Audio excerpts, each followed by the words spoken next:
بسم اللہ الرحمن الرحیم، میں ہوں طاہر ڈنڈسا اور آپ دیکھ رہے ہیں ٹی ڈی ڈیجیٹل۔ معیشت اصل میں وہ چیز ہے جس سے پوری معاشرہ اور سوسائٹی جڑی ہوئی ہے۔ نیا ملک بنانے کا عموماً مقصد بھی یہی ہوتا ہے کہ معیشت اچھی چلے۔ لوگ پاکستان ایک تو اسلام کی خاطر کہتے ہیں، بڑا مقصد یہ تھا کہ ہندو میجورٹی انگریزوں کے جانے کے بعد کہیں کھا نہ جائے۔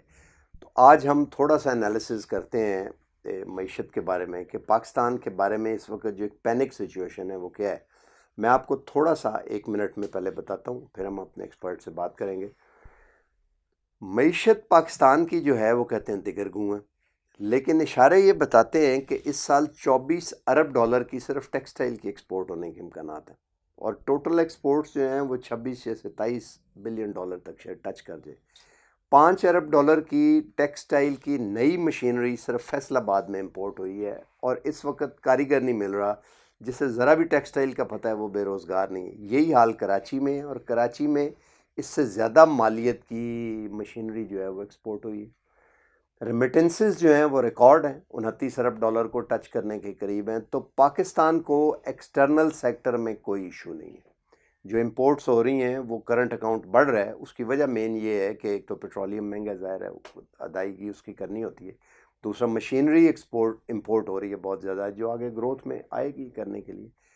فصلیں جو 5-6 امپورٹنٹ فصلیں ہیں، شوگر کین، کاٹن، گنا، گندم، چاول وغیرہ، وہ ریکارڈ جو تخمینہ ہے اس کے مطابق لگی ہیں، ان کے جو اس وقت چل رہی ہیں خریف اور دوسری جو ہوتی ہیں، اور امکان ہے کہ کراپس بمپر نہیں تو ٹارگٹ کو ضرور میٹ کریں گی۔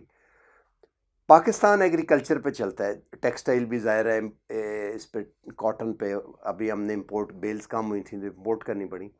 اس کا مطلب ہے کہ جو ویلتھ ہے وہ کریٹ ہو رہی ہے پاکستان میں، اور پروڈکٹیوٹی بڑھ۔ پھر مسائل کیا ہیں؟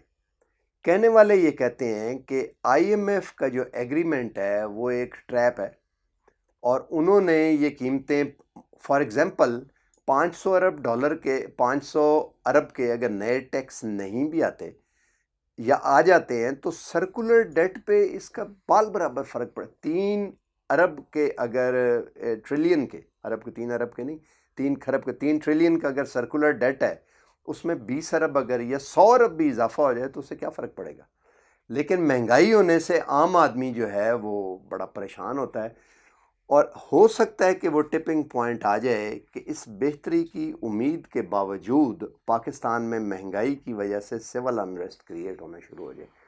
دوسرا، اسٹیٹ بینک جو لیجسلیشن ہو رہی ہے اسٹیٹ بینک کے بارے میں، اس لیجسلیشن کی پوری تکمیل نہ ہونے کی وجہ سے ابھی تک آئی ایم ایف نے اپنا جو پروگرام تھا اس کی جو قسطیں دینی تھی ریویو، وہ فائنل نہیں کیا۔ کیبنٹ نے تو بغیر دیکھے اسے پاس کر دی ہے، اور پچھلی دفعہ اس وقت پیش کیا گیا تھا کیبنٹ کے سامنے جس وقت سینٹ کے الیکشن ہو رہے تھے۔ ظاہر ہے کیبنٹ کے پاس ٹائم ہی نہیں تھا کہ اتنا موٹا ڈاکومنٹ دیکھیں، اور ہیسٹ میں وہ انہوں نے دستخط کر دی اس پہ۔ اب اس کو پارلیمنٹ سے پاس کروانا ہے۔ اس کے اندر اور تو چیزیں جو ہیں وہ اسے سو مچ اٹانومس کیا گیا ہے کہ وہ پابند نہیں رہا کہ فزیکل سپیس دے فیڈرل گورنمنٹ کو یا کسی اور کو، یا ڈیولپمنٹ میں اگر پیسہ چاہیے تو اس کی لون گارنٹیز یا باقی ساری چیزیں۔ اور پھر جو سٹاف ہے گورنر کا اور ڈپٹی گورنر کا اور سابقہ گورنر کا، وہ اکاؤنٹیبل ہی نہیں ہے۔ ایون اسٹیٹ آف پاکستان کے آگے اکاؤنٹیبل نہیں۔ پرائم منسٹر تو ہے، وہ نہیں ہے۔ پارلیمنٹ کے آگے سارے ہیں، وہ پارلیمنٹ کو اکاؤنٹیبل نہیں ہوگا۔ اور کہہ کون رہا ہے؟ I M F. کیا یہ ایسا تو نہیں ہے کہ ویسٹ یعنی یو ایس نے ابھی جو ہم نے چینج کر کے چائنا اور نئے یوریشیا میں جا رہے ہیں، ایک اور ٹریپ بچھا ہے؟ اس پہ آج بات کرتے ہیں۔ ہمارے ساتھ موجود ہیں افتخار شراز۔ شراز صاحب، یہ تو بہت کیا ٹریپ ہے، یہ کیا ہے؟ پہلے آپ یہ بتائیں۔ دیکھیں، میرا خیال میں طاہر ڈنڈسا صاحب، اس ملک کے اندر جو فارن انٹرونشنز کی تاریخ ہے بڑی طویل ہے۔ آپ کو معلوم ہے یقینی طور پہ ہمیں مختلف ٹولز کے ذریعے کنٹرول کیا جاتا رہا ہے۔ ہماری فارن پالیسی ہو، انٹرنل معاملات ہوں، کسی سے ڈھکے چھپے نہیں ہیں۔ یہاں تک بھی کہا جاتا تھا کہ اس ملک کے اندر پرائم منسٹر بھی شاید امریکہ کی مرضی سے آیا کرتے تھے، اور انٹرنل سیٹ اپ میں تو کہا جاتا تھا کہ لوگ دیتے بھی وہی تھے۔ وہ آپ معین قریشی کی بات کریں، وہ آپ شوکت عزیز کی بات کریں، آپ نام لیں، یا اس سے پہلے ڈاکٹر محبوب الحق اگر اکانومی کو درست کرنے کے لیے آئے تھے، یا بعد کے لوگ کئی ایسے تھے جن کے بارے میں کہا جاتا تھا کہ یہ ورلڈ بینک اور IMF سے ایک ٹاسک لے کے آتے ہیں، اس ملک کے اندر انہوں نے کیا کرنا ہے وہ اس اکارڈنگلی کرتے ہیں. تو میرے خیال میں ہمارے پالیسی سازوں کو اس بات کا بخوبی علم ہے کہ فورن انٹرونشنز ہوتی رہی ہیں اور ہوتی رہیں گی. اور جس طرح آپ نے کہا کہ ہم نئی الائنمنٹ میں گئے ہیں، اب ہم رشیا کو، چین کو، ایران کو، باقی ممالک کو انگیج کر رہے ہیں، اور وہ یقینی طور پہ سی پیک ایک بہت بڑا فیکٹر ہے جس کو لے کے آپ کو معلوم ہے کہ امریکہ کو زیادہ خوش نہیں ہے کہ ہم اس نئی فارمیشن میں گئے ہیں. تو میرا خیال میں یہ چیلنجز تو ماضی میں بھی آتے رہے ہیں اور فیوچر میں بھی آتے رہیں گے، لیکن ہوتا یہی ہے کہ یہاں پہ لیڈرشپ کا کمال ہوتا ہے کہ ان چیلنجز کو کیسے لیتے ہیں اور اس سے کیسے نبر آزما ہوتے ہیں. تو میرے خیال میں ماضی میں تو بڑا برا فیلئر رہا ہے ہمارے حکمرانوں کا، ہمارے پالیسی سازوں کا، کہ ان کی جو عمران خان تو بڑے فائر برانڈ اور وہ سارا کچھ، میرے خیال میں اب ڈینسر صاحب کیا کہیں، ان کا فائر برانڈ تو یہی ہے کہ ان کے پاس 3 برسوں میں ایک تو لنگر خانے اور پناہ گاہوں کے علاوہ کوئی نیا ہم نے تو کچھ نہیں دیکھا. گویا کہ دنیا کا 5واں بڑا ملک، 22 کروڑ آبادی کا ملک، اور اس کا پرائم منسٹر کہ جو یہ کلیم کرتے ہیں کہ اس نے اپنے زندگی کے 18 بہاریں اب برطانیہ جیسے ملک میں جو ڈیولپ ملک ہے اور جو دنیا کو لیڈ کرتا رہا ہے اور ان کے سسٹم کو انہوں نے سمجھا ہے، بڑے ادارے سے پڑھے ہوئے ہیں، بٹ 3 برسوں میں اس کے علاوہ آپ نے کچھ دیکھا ہے؟ مجھے تو پناہ گاہیں اور لنگر خانے نظر آئے ہیں. تو اگر اس کے ذریعے آپ نے ملک کو آگے لے کے چلنا ہے تو پھر تو چل پڑا. نہیں تو لیکن یہ جو ایکسپورٹس اچھی ہو رہی ہیں اور وغیرہ وہ ڈینسر صاحب اگین میرا خیال میں آپ اکانومی پہ زیادہ آپ کی گہری نظر ہے اور آپ برسا برس اس کو کور بھی کرتے رہے ایز اے جرنلسٹ، لیکن مجھے لگتا ہے کہ کووڈ کی وجہ سے اس ریجن کے اندر جو بہت بڑا ایکسپورٹر تھا وہ انڈیا تھا، اور اس کی اکانومی ڈسٹرب ہوئی ہے، بری طرح ہوئی ہے، پاکستان سے بہت زیادہ ہوئی ہے. اور اس میں کوئی شک نہیں ہے کہ کچھ آرڈرز وہاں سے جو تھے وہ شفٹ ہوئے ہیں پاکستان کی طرف. بڑی اچھی بات ہو گئے، بٹ آپ کو لگتا ہے کہ ہم ان کو سسٹین کر پائیں گے؟ کیا ہم نے وہ جو بنیادی انگریڈینٹس ہیں، گویا کہ جو ان پٹ کاسٹ کو نیچے لے کے آنے کے لیے ضروری چیزیں ہیں کہ جو آپ نے ان کو بجلی دینی ہے، گیس دینی ہے، را مٹیریل، کیا ان چیزوں کو ہم نے اس لیول پہ لے کے جانے کے لیے بھی کوئی کوششیں کر رہے ہیں، یا ہم اس بات پہ بغلیں بجا رہے ہیں کہ جی دیکھیں ہماری ٹیکسٹائل کی. پھر اگین آپ 70 برسوں کے بعد بھی آپ کا جو میجر ایک طرح سے شعبہ ہے وہ ٹیکسٹائل کا ہے، اس کے علاوہ کوئی آپ نے ایکسپلور نہیں کیا دیگر شعبوں کو. دنیا میں IT میں باقی شعبوں میں کہاں ایکسپورٹس چلی گئی ہیں؟ آپ انڈیا کے مثال لے لیں یا کمپیریزن ڈرا کریں آپ کا اپنا بنگلہ دیش کے ساتھ جس 71 سے آپ سے آزاد ہوا ہے. آج اس کی ایکسپورٹس کہاں کھڑی ہیں، آپ کی کہاں کھڑی ہیں؟ پھر آپ نے ریمیٹنسز کی بات بھی کی. بھائی ریمیٹنسز کے حوالے سے اگین یہ بھی آپ کے خلاف ایک ٹول یوز ہوتا ہے، ایز اے ٹول یوز ہوتا ہے آپ کو پریشرائز کرنے کے لیے، کیونکہ آپ کی جتنی بھی لیبر بیٹھی ہے وہ میجورٹی گلف میں بیٹھی ہے. کل کو جب آپ اپنی فارن پالیسیوں کو لے کے کوئی انڈیپینڈنٹ ڈیسیجن کرنے لگتے ہیں تو وہاں سے پریشرز آنا شروع ہو جاتے ہیں کہ آپ کے لیبر کو نکال دیا جائے گا. پھر اگین ریمیٹنسز بھیجنے والے عام لیبر ہیں، آپ نے یہاں پہ کوئی اسکلڈ لیبر ڈیولپ کرنے کے لیے کچھ بھی نہیں کیا. تو میرا خیال میں اگر ہمیں ایک چھوٹی سی پاکٹ ملی ہے جس کے اندر ہم نے تھوڑا بہت کچھ اچیو کیا ہے تو اس پہ خوش نہیں ہونا چاہیے، بلکہ وہ جو اسٹرکچرل ریفارمز آپ مجھ سے بہتر جانتے ہیں، اگر ہم اس طرف نہیں جائیں گے، چیزوں کو ٹھیک نہیں کریں گے، تو یہ ایک چھوٹا سا ایک پیریڈ ہے جس کے اندر ہمیں لگتا ہے کہ چیزیں پازیٹیو ہو گئی ہیں، یہ دوبارہ ریورس بیک بھی ہو سکتی ہیں. تو میرا خیال میں جو ضروری کام کرنے والے ہیں کہ ملک کے اندر ایک تو آپ نے انفراسٹرکچر کو بہتر کرنا ہے، ٹیکسیشن کے حوالے سے آپ بات بار بار کرتے ہیں، کیا ہم نے بیس کو بڑھایا؟ نہیں بڑھی بیس ہماری نا. ہمارے ٹیکس جو دینے والے لوگ ان کی تعداد میں کچھ لاکھ کا اضافہ ہوا، اس سے زیادہ نہیں ہوا. کہتے ہیں کہ لوگ عمران خان سے کوآپریٹ نہیں کر رہے. یقیناً ہوگا، یقیناً ہوگا. دیکھیں جو سٹیٹس کو چل رہا تھا، یہ جو سٹیٹس کو تھا، یہ سٹیٹس کو یقینی طور پہ اس ملک کے اندر بیوروکریسی کو، بزنس کمیونٹی کو، کچھ اور بھی سیکشنز ہیں جن کو فیور کر رہا تھا، ان کے بینیفٹ میں جا رہا تھا، عوام کے مفاد میں تھا، کچھ گروپس کے مفاد میں تھا. بٹ اس کو توڑنے کے لیے جو آپ نے ایفرٹ کیا ہے، میرے خیال میں اس میں تقریروں کے علاوہ تو کچھ بھی نہیں ہے نا. آپ نے کیا ہے ابھی تک؟ مجھے تو کچھ نہیں لگتا کہ کسی ایک شعبے کو بھی آپ نے پکڑا ہو اور اس کے اندر ہمیں کچھ دیکھنے کو ملا ہو. ایک FBR ہی دیکھ لیں، آپ نے کتنے چیئرمین بدلے، بٹ گراؤنڈ ریئلٹیز ہیں کہ کچھ بھی نہیں ہو سکا نا. ابھی تک آپ وہ چیز اچیو نہیں کر سکے جو کرنی چاہیے تھی. گویا کہ آپ کے ضرور ریونیوز بڑے ہیں، لیکن وہ اس لیول پہ نہیں گئے کہ جو ایکچولی ہونے چاہیے. ہمیں یاد ہے کہ جب آپ کی حکومت آئی تھی تحریک انصاف کی، اس وقت وزیر خزانہ نے، میری تو نہیں تھی، میں مراد عمران خان سے لے رہا ہوں یہاں سے، ہم ان کو اس وقت کے وزیر خزانہ اسد عمر صاحب نے ایک بریفنگ میں، کچھ چند ہم صحافی تھے بیٹھے تھے، انہوں نے کہا جی ہم نے کوئی 7 لاکھ ٹیکس اویڈرز ایسے آئیڈینٹیفائی کیے ہیں کہ جو 1000 اور اس سے بڑے گز کے گھر میں رہتے ہیں، جن کے گھروں میں 4 گاڑیاں کھڑی ہیں، جو فارن ٹورز کرتے ہیں، جن کے بچے مہنگے اسکولوں میں پڑھتے ہیں، بٹ وہ کہاں گئے 7 لاکھ ٹیکس اویڈرز؟ آپ ان کو نہیں پکڑ سکے، آپ کمپرومائز میں چلے گئے۔ تو میرا خیال میں لگتا یہ ہے کہ حکومت کو بھی پتہ ہے کہ اس ملک کے مرض کون کون سے ہیں اور ان کا علاج کیا ہے، بٹ پرابلم یہ ہے، ایک تو یہ ہے کہ آپ ہاف ہارٹیڈلی یا تو جاتے ہیں یا کچھ پریشرز آتے ہیں اور آپ پھر پیچھے آ جاتے ہیں۔ تو میرا خیال میں اگر اس طرح آپ چلتے رہیں گے تو پھر تو چیزیں ٹھیک نہیں ہوں گی۔ اور پھر دوسرا یہ ہے کہ اس ملک کی اسٹیبلشمنٹ لگتا یہی ہے کہ حکومت وقت کے پیچھے کھڑی ہے، ان کی طرف سے اب تو شاید نہیں، لیکن اس سے پہلے تو ہمیں لگا ہے کہ جتنے بھی کرائسس آئے ہیں ان کو ریزالو کرنے کے لیے حکومت وقت نے تو کچھ نہیں کیا، وہاں سے ہوئے ہیں۔ بٹ میں جو اکانومی کو لے کے ہم خالصتاً بات کر رہے ہیں، رنزا صاحب مجھے بتائیں کہ آپ اس ملک کے اندر ایک اکانومی کو ٹھیک کرنا چاہ رہے ہیں تو آپ ملک کے پرائم منسٹرز ان ایڈوائزرز کو لگاتے ہیں کہ جن کے اپنے بزنس انٹرسٹ ہیں، وہ عبدالرزاق داؤد صاحب ہوں، وہ انرجی کے اندر ندیم صاحب ہوں، یا اس کے علاوہ باقی لوگ ہوں۔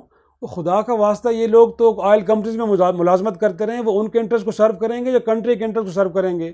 عبدالرزاق داؤد صاحب 2 ارب 3 ارب کو ایکسپورٹس بڑھ جاتی ہیں تو ڈھول بجانا شروع کر دیتے، پرائم منسٹر صاحب بھی خوش ہو جاتے ہیں، بٹ کمپیریزن رہا تو کرو کہ کیا ان کی پرفارمنس اتنی ہے جس مقصد کے لیے لایا گیا تھا، رادر وہ اپنے بزنس انٹرسٹ کو سیف گارڈ کر رہے ہیں۔ آپ تو یہ کہہ رہے اور ہیں دوسرا ایک بات جو میں اور کہنا چاہ رہا ہوں کہ اس ملک کے پرائم منسٹر، اس ملک کے آرمی چیف، ضرور ان کی خواہش ہوگی کہ اس ملک کی اکانومی ٹھیک ہو، بٹ آپ بزنس کمیونٹی کے لوگوں کو لے کے بیٹھیں گے اور ان سے پوچھیں گے کہ کیا کرنا ہے، تو بڑی حیران کن بات ہے کہ میر کیا سادہ ہیں، بیمار ہوئے جس کے سبب اسی اتار کے لونڈے سے دوا مانگے ہے۔ جن کی وجہ سے بھی اکانومی خراب ہے، اب ان سے پوچھنا کہ ٹھیک کیسے کرنا ہے۔ میں تو کہوں گا کہ وہ لوگ، وہ اکنامک ایکسپرٹس بٹھائیں جن کے کوئی انٹرسٹ نہ ہو۔ ڈاکٹر اشفاق کو تو باہر نکالا، تو بھئی ان کو بٹھائیں کہ جن کے کوئی انٹرسٹ نہیں ہے، وہ آپ کو بتائیں کہ اس ملک کے بیماری کا علاج کیسے کرنا ہے۔ آپ ان سے پوچھ رہے ہیں کہ جن کی اکانومی بیمار ہے۔ نہیں، لیکن عمران خان نے ایفرٹ تو بڑا کیا ہے کہ نہیں کیا؟ میرا خیال میں نیت کی حد تک تو میں شک نہیں کرتا، لیکن اس کے علاوہ کوئی ایفرٹ نہیں ہے۔ اس کے علاوہ وہ اپوزیشن کی بیشنگ کرتے رہیں، گالم گلوچ چلتا رہا ہے، نہیں چھوڑ، اپوزیشن بھی تو دیکھیں نا کیسی تھی، نہیں دیکھیں جاتے جاتے وہ سارا ٹیکس کا سٹرکچر خاقان عباسی صاحب ڈسٹروائے کر گئے، جو دیتے تھے تھوڑے سلیبز چینج کر کے جنہیں ریورٹ کرنا پڑا، اور وہ خرچے وہ بھی دیکھیں نا آپ۔ نہیں وہ ہوتا ہے، میرا خیال میں شاید کئی ممالک میں ایسا ہوتا ہو کہ آنے والی حکومت کے لیے کچھ مشکلات پیدا کر کے لوگ جاتے ہوں گے، بٹ آپ کو تو میرا خیال میں چاہیے تھا نا کہ ایک تو میرا خیال میں ان کو یہ چاہیے تھا رنزا صاحب کہ کسی ایک جگہ سے شروعات کرتے، رادر یہ کہ آپ بیوروکریسی کو بھی للکار رہے ہیں، آپ پولیس کو بھی للکار رہے ہیں، آپ اس ملک کی بزنس کمیونٹی کو بھی للکار رہے ہیں، ہر کسی کو آپ دھمکیاں دے رہے ہیں کہ ہم یہ کر دیں گے، ہم وہ کر دیں گے، ساتھ میں آپ نے اپوزیشن کو بھی ہیڈ آن لے لیا۔ تو 4-5 فرنٹس آپ نے کھولے ہیں۔ اس کے بعد مجھے آپ کی نیت پہ تو شک نہیں ہے پرائم منسٹر صاحب، بٹ آپ کی پرفارمنس تو آپ کے سامنے ہے کہ اس وقت ملک کے اندر جو مہنگائی ہے وہ کہاں جا کھڑی ہے۔ آپ ٹھیک کہہ رہے ہیں کہ ایکسپورٹس بڑھی ہیں، بٹ اس ملک کے اندر امپورٹس بھی تو بڑھ رہی ہیں نا، اس کا بھی سائز اسی طرح بڑھ رہا ہے، اور کہا جا رہا ہے کہ اس بار مشینری بھی ہے، لیکن اگین یہ وقتی مجھے لگتا ہے، اور اگر آپ نے اس کو لے کے اکارڈنگلی کچھ ریفارمز اور ضروری اقدامات نہ کیے تو یہ جو چھوڑا سا آپ کے پاس بینیفٹ ہے یہ پرماننٹ نہیں ہوگا۔ پھر اگین وہ ایک شعبہ ہے ٹیکسٹائل کا، اس کے علاوہ آپ نے کیا کیا؟ کچھ بھی نہیں کیا۔ اس ملک کے اندر آپ کے پاس زیادہ فگرز ہوں گے، کتنی فارن انویسٹمنٹ آئی ہے؟ کیا آپ ریمیٹنسز اور ایکسپورٹس کے ذریعے ملک کو چلائیں گے یا آپ اس ملک کے اندر فارن انویسٹمنٹ بھی لے کے آئیں گے؟ آپ تو سیکورٹی کے حالات بہت بہتر ہو گئے ہیں۔ 18ویں ترمیم کے بعد آپ نے صوبوں کو اختیار دے دیا ہے کہ وہ انویسٹمنٹ لا سکتے ہیں۔ کسی ایک صوبے کے بارے میں بتائیں آپ۔ خیبر پختونخوا میں آپ کی 10 سال 11-12 سال سے آپ کی حکومت 13ویں سال میں جا رہی ہے۔ پنجاب کے اندر آپ کی حکومت ہے، آدھا ملک سے بڑا صوبہ ہے آپ کا۔ پوچھا بزدار صاحب نے کتنے ملکوں کا آپ نے وزٹ کیا، کتنے آپ نے بزنس کمیونٹی کو انگیج کیا کہ اس ملک کے اندر، اس صوبے کے اندر انویسٹمنٹ لے کے آئیں؟ کچھ بھی ایسا نہیں ہے۔ تو میں نہیں سمجھتا کہ ہمیں اس بات پہ مطمئن ہو جانا چاہیے۔ چیزیں تھوڑی بہتر ضرور ہیں، بٹ ان کو سسٹین کرنے کے لیے اور آگے بہتر جانے کے لیے اسٹرکچرل ایشو آپ کہہ رہے ہیں وہ تو بڑے گمبھیر ہیں۔ مثال کے طور پہ یہ جو لیکیجز کم کرنے والا معاملہ ہے، مثال پہ بجلی میں، اس میں تو بڑے مافیا کو ہاتھ ڈالنا پڑے گا۔ تو ڈالے نا سر، فاٹا وغیرہ میں ادھر ادھر۔ پھر جو پرائسز کا ایشو ہے، یہ جو سرکولر ڈیٹ ہے، اس میں بجلی کی قیمت کم، وہ تو ڈیم جب تک بن کے نہیں، یا آپ اپنے جو ان کے ساتھ معاہدے انہیں رینیگوشیٹ کریں، اور معاہدے بھی رینیگوشیٹ نہیں ہو سکتے کیونکہ وہ کوئلے والا انیفیشینٹ پلانٹ لگا ہوا ہے. اب اس کا کیا کریں؟ اور ابھی لگا کے پچھلی گورنمنٹ گئی ہے، اور لگایا بھی کہاں پہ ہے کہ آپ ساہیوال میں جا کے لگایا کہ آل دا وے کراچی کوسٹ سے کوئلہ چلتا ہے پورے علاقے کو پالوٹ کرتا ہوا، اور وہاں جا کے تو آپ اس کو برن کرتے ہیں. اور وہ ایک ایسا ڈسٹرکٹ ہے کہ جو آپ کے رائس پروڈیوسنگ ڈسٹرکٹ ہے، اور آپ وہاں پہ اس کے انوائرمنٹ کو بھی جو جلا ہوا کوئلہ ہے وہ دوبارہ واپس بھی جاتا ہے. تو میرے خیال میں ظاہر سی بات ہے کہ ماضی کی حکومت اگر ایگزامپلری ان کی پرفارمنس ہوتی تو آج ہم رونا نہ رو رہے ہوتے نا. لیکن ان کے بارے میں تو ہمارا خیال یہ تھا کہ بڑے کلیئر ویژن کے ساتھ آ رہے ہیں، اور ان کے پاس ایک بڑی کمال کی ٹیم ہے جو ڈیلیور کرے گی. لیکن ہوا کیا ہے کہ آپ تو یہ کہہ دینا کافی تو نہیں ہے نا کہ اس ملک کے اندر مافیاز ہے اور کچھ انہوں نے بھی مہنگائی کی ہوئی ہے. بھئی ہورڈنگ کو روکنا میرا کام ہے، کدھر ڈسٹرکٹ مشینری جن کا کام یہی ہے، کوآپریٹ نہیں کر رہے. تو بھائی پھر آپ نے تو کہا تھا کہ ہم لوگوں کو بدلیں گے، کہاں گئے آپ؟ تو بیوروکریسی کے حوالے سے جو ریفارمز لے کے آئے تھے، ڈاکٹر ارشد حسین بیٹھا ہے 3 سال آپ کے ہاتھ میں ایک کوئی وہ بک تھما کے چلے گئے ہیں، اس کے بعد آپ نے اس کو الماری میں سجا کے رکھ دیا ہے. تو کیا کیا آپ نے؟ تو میں وہی کہہ رہا ہوں نا کہ کسی ایک شعبے کو تو آپ نے درست کیا ہوتا، آپ نے تو کچھ نہیں کیا. تو میرا خیال ہے معذرت کے ساتھ مجھے لگتا ہے کہ بڑا برا فیلئر ہو گیا ہے اس گورنمنٹ کا. اور اب آخری 2 سالوں میں تو فیلئر ہی کہوں گا، بہت برا فیلئر ہو گیا. فیلئر ہو سکتا ہے جو شروع کے ہیڈ آن لیے، اب آخری 1-2 سالوں میں بہتر ہو جائے. وہ آپ کو لگتا ہے کچھ ایسا انیشیٹو جس کی بنیاد پہ آپ مجھے ایک ایسا انیشیٹو بتا دیں جس کی بنیاد پہ ہم کہیں کہ چیزیں اب بہتر انداز میں آگے بڑھ رہیں گی؟ اب وہ ایک رحمت العالمین اتھارٹی کے اوپر فوکس کر کے بیٹھے ہیں، پچھلے 2 ہفتوں سے اسی پہ تقاریر کر رہے ہیں. یقینی طور پہ اس ملک کے اندر لوگوں کی کردار سازی کے حوالے سے نیکسٹ جنریشن کو بہتر انداز میں ان کے مورل سٹینڈرڈز کو ہائی کرنے کے لیے ضروری ہے کہ ایسا ہو. بٹ اس وقت جو امیجیٹ ایشوز ہیں وہ تو آپ کی اکانومی کے ہیں. اور جس طرح آپ نے کہا ہے کہ IMF کے ڈیزائنز اگر یہ ہیں کہ آپ کے ایک بینک کو، اسٹیٹ بینک کو انہوں نے اتنا انڈیپینڈنٹ کرنا ہے کہ کل آپ کو کویسچن آپ ان کو نہ کر سکیں، یا آپ ان کو کوئی ڈائریکٹیوز نہ دے سکیں کہ اس ملک کے اندر اگر آپ نے نئے نوٹ بھی چھاپنے ہیں تاکہ کچھ دیر تک آپ سہارا دے سکیں اپنی اکانومی کو، تو وہ بھی آپ نہیں کہہ سکیں گے. اور اسٹیٹ بینک کا گورنر یہ حکم آپ کا ماننے کا مجاز بھی نہیں ہوگا. تو آپ کو پتہ ہے کہ باہر سے کیا پریشرز آئیں گے. آپ ایسے قوانین کو پاس کرنے جا رہے ہیں یا ان کو پڑھے بغیر کیبنٹ ان کے اپروول دے دیتی ہے. پارلیمنٹ میں جانا، میں ایک بات کر رہا ہوں نا، آپ نے خود کہا نا کہ کیبنٹ تو اس کو اپروو کر دے کہ اس کو پارلیمان میں بل کے طور پہ آپ لے کے جائیں اور اس کو اپروو کروائیں. تو پہلے پڑھے تو صحیح کہ اس کے ریپرکشنز کیا ہو سکتے ہیں. اس وقت تو حفیظ شیخ کو سینیٹر بنانے کا ایشو چل رہا تھا نا، ہارے ہوئے تھے وہ جب تو اب بھی تو دیکھیں نا، اس وقت اگر آپ کو IMF کہہ رہے کہ 3-4 ارب کے ٹیکس ایگزمپشنز ہیں جو آپ نے بھی کہا کہ اگر وہ ہم ختم بھی کر دیتے ہیں، بٹ اگر ختم کریں گے تو اس کا نتیجہ کیا ہوگا؟ اس ملک کے اندر جو پہلے مہنگائی کے نیچے پس رہے ہیں اور زیادہ بوجھ پڑے گا. تو وہاں سے تو ڈیمانڈز ایسی آ رہی ہیں کہ جس کے نتیجے میں آپ کی اکانومی کو سلو ڈاؤن کرنا ہے. اور آپ کے لیے پرابلم جو آپ بات کر رہے ہیں، ہم نے تو ایک چھوٹے سکین سے شروع کیا تھا، کینوس سے، کہ اکانومی کو دیکھیں. جو آپ نے بات کی، آپ تو یہ کہہ رہے ہیں کہ ان کا پولیٹیکل فیلئر ہو گیا جس میں اکانومی بھی ہے. یقیناً میں تو یہی کہوں گا. آج جسکا کے الیکشن کے حوالے سے تو رپورٹ آ گئی ہے نا آپ کے سامنے، اور اس کے علاوہ بھی ضمنی الیکشن میں آپ نے دیکھ لیا کہ کیا پرفارمنس رہی ہے. تو مجھے لگتا ہے کہ پولیٹیکل فیلئر اور ساتھ میں اکانومی کے حوالے سے تو ہم یہی کہیں گے نا. سرکولر ڈیٹ آپ کہاں لے کے چلے گئے؟ آپ کے دور میں آپ نے جو قرضے لیے ہیں، گویا کہ پچھلی حکومتوں میں جتنے لیے وہ 3 برس میں آپ نے، فگرز کہہ رہے ہیں میں نہیں کہہ رہا، آپ نے لے لیے. ادائیگی بھی تو تھی نا. دوسرا یہ ہے یقیناً ہوگی کہ مشرف کے دور میں جو وہ قرضے پوسٹ پون ہوئے تھے ان کی ادائیگیاں بھی شروع ہو گئی. یقیناً وہ پریشرز ہوں گے. بٹ اگین آپ کے پاس یہی ایک سولوشن تھا نا. پھر آپ دوست ممالک کے پاس گئے، اپنے اکاؤنٹس میں آپ نے پیسے رکھوائے، ڈیفر پیمنٹ کے اوپر آپ کو کچھ تیل لینا پڑا. تو گویا کہ وہ جو ماضی میں جس طرح کے ارینجمنٹس میں ہم جاتے رہے ہیں اس سے کوئی ڈفرینٹ تو ہرگز نہیں ہے نا. پھر آپ بات وہی کر رہے تھے نا کہ آپ IBPs کے ساتھ نئے ایگریمنٹ میں نہیں جا سکتے، شاید ان کی گارنٹیز انٹرنیشنل انسٹیٹیوشنز نے دی ہوئی ہے، آپ ان کو چھیڑ نہیں سکتے. بٹ کچھ تو ہو سکتا ہے. مطلب بینگ اے لے مین میں ایک بات کروں گا کہ جب سردیوں میں رنزا صاحب بجلی کی کنزمپشن کم ہو جاتی ہے بٹ کیپیسٹی پیمنٹ تو آپ کرتے ہیں نا. یہی وجہ ہے نا کہ آپ نے ایسے ایگریمنٹ کیے ہیں کہ وہ بجلی پروڈیوس کریں یا نہ کریں، ان کارخانوں کو آپ نے پیمنٹس کرنی ہیں. تو کیا ضروری نہیں تھا کہ وہ جو کیپیسٹی پیمنٹ کرنے اب اس کے اگینسٹ آپ ان سے بجلی پروڈیوس بھی کروائیں اور اب انڈسٹری کو سستی بجلی دیں؟ آج آپ نے کہا ہے نا کہ ہم سردیوں کے اندر کنزمپشن کو اوپر لے جانے کے لیے ہم نے نئے سلیبس بنا دیے ہیں, لوگوں کو سستی بجلی دے رہے ہیں تاکہ وہ یوز کریں, کیونکہ کیپیسٹی پیمنٹ ہم نے کرنی ہے تو بہتر ہے کارخانے چلیں بھی, بجلی پیدا ہو. تو یہ سوچ پہلے سال آپ کو کیوں نہیں آئی؟ اس کا مطلب ہے کہ نہ تو آپ کا ہوم ورک تھا اور نہ آپ فوکس تھے اکانومی کو لے کے. چلیں اب تو آ گئی ہے, ہو سکتا ہے اگلے 1-2 سالوں میں چلو آپ اگر زیادہ پر امید ہیں تو ہونا بھی چاہیے میرے خیال میں, لیکن 5 سال کا تھا جب آئے تھے. پہلا 1 سال تو آپ ڈیفالٹ کے دہانے پہ تھے, اسٹیبلائز کرتے ہوئے بھی تو لگے نا. یقیناً ہوگا, لیکن میں گویا کہ مجھے ان کے ساتھ کوئی سیاسی مخالفت نہیں اور نہ ہی کہ میں پولیٹیکل ورکر ہوں, بٹ مجھے جو جہاں سے میں دیکھ رہا ہوں, آپ بھی ایک اینالسٹ اور جرنلسٹ ہیں, بٹ ابھی بھی ان کی ڈائریکشن مجھے نہیں ٹھیک لگ رہی گورنمنٹ کی, کہ آپ فوکسڈ ہو گئے اور آپ نے کہا ہے کہ ہم نے اب اس ڈائریکشن میں جانا ہے. ابھی بھی وہی کام چل رہا ہے, جہاں پہ بھی کھڑے ہوتے ہیں. کل پرسوں کی تقریر بھی اٹھا کے دیکھے تو آپ یہی کہہ رہے ہیں کہ 2 خاندانوں نے پیسے لوٹ لیے, آدھے پیسے واپس کر دے تو مہنگائی کو نیچے لے کے آئیں گے. یہ تو ایک بڑا معذرت کے ساتھ بڑا اسٹوپڈ آرگومنٹ ہے نا. اس طرح تو نہیں ہوتا بھائی. آپ نے جو اکنامک ایک طرح سے سٹیپس لینے, ریفارمز کرنے, آپ اس طرف جائیں. وہ چیزیں کرنے والی اس ملک کے اندر انویسٹمنٹ. خسرو بختیار صاحب کو پلاننگ کا جب بنایا تھا تو ہمیں یاد ہے کہ آپ بیٹھے تھے, انہوں نے کہا تھا کہ جی چائنا اپنی کوئی انڈسٹری ریلوکیٹ کر رہا ہے کوئی, اور اس حوالے سے پاکستان از دا آئیڈل پلیس. آج سے کوئی 2.25 سال پہلے یہ بات ہوئی تھی, اور آپ نے ہمیں یہ مزہ سنایا تھا کہ جو اس کے نتیجے میں پاکستان کی جو ایکسپورٹس ہیں وہ $54 بلین تک چلی جائیں گی.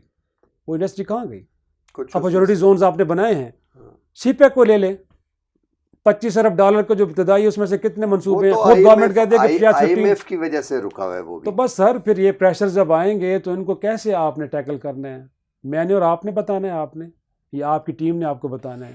چلیں جی, آپ تو بہت, آپ کا بالکل, اسی لیے ہم سوچ رہے ہیں کہ اس پروگرام کا نام ہم فائر برانڈ رکھیں. بڑی فائر برانڈ آپ نے تو گورنمنٹ کے, بالکل لگتا ہے کہ آپ مایوس ہو گئے ہیں. نہیں, میں عوام کی بات کر رہا ہوں. میں اس پلس کو چیک کر کے جو ہے نا, اس پلس کو چیک کر کے چلیں آپ عوام کے ظاہر قریب رہتے ہیں, لیکن بہرحال جی آپ نے ویوز سنے, لیکن میں اس کو ضرور میلو ڈاؤن کروں گا. میں سمجھتا ہوں کہ کم از کم پرائم منسٹر کی حد تک تو نیت بالکل صاف ہے, وہ کرنا چاہتے ہیں, اور ہر ایک کا ایک لرننگ کرو ہوتا ہے. وہ کرو اب لگتا ہے کہ اوپر کی طرف جا رہا ہے, جیسے کہ ابھی شراج صاحب نے بتایا کہ سستی بجلی پروڈیوس کر کے اب دینے کا پروگرام ہے. تو مجھے لگتا ہے کہ شاید اگلے 1-2 سالوں میں حالات, الیکشن آنے سے پہلے شاید ہو سکتا ہے حالات بہتر ہو جائیں, لیکن عوام کی توجہ, عوام کا خیال اس سے پہلے ضرور کرنا چاہیے. آج تک کے لیے اتنا ہی, ملتے ہیں اگلے پروگرام میں. چینل کو لائک اور سبسکرائب کر لیں, اور اپنے پلیز کمنٹس بھی دیں. اللہ حافظ.